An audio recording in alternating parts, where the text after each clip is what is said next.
Hello, my name is Andrew Mackintosh, and I currently have a portfolio of activities built around policy and support for innovation.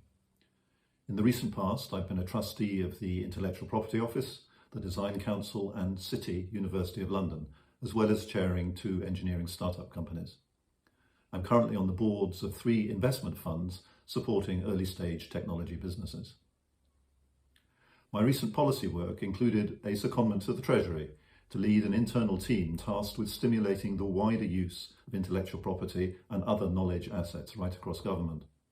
The published report on this work led in 2021 to the creation of the new Government Office for Technology Transfer, where I remain on the advisory board. Where did all this start? Well, as a child, I was always making things. I now appreciate the patience of my late father, standing in the cold in the local park as I flight tested, normally to destruction, yet another model aircraft that I had built. I studied physics to postdoctoral level, and I was always building new experimental equipment. This led naturally to a career in industry, and I joined Oxford Instruments, an advanced instrumentation and materials company, and initially led a small team there working on the design of cryogenic systems.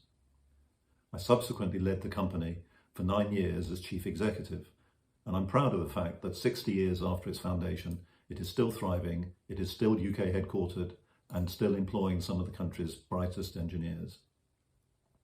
I then changed direction and was asked to set up a seed investment fund at the Royal Society, the Academy's neighbour.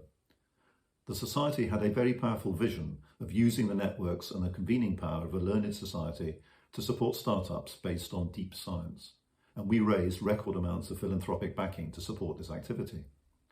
At the time, the Royal Academy of Engineering was also setting up its enterprise hub, which is now an important part of the Academy's work.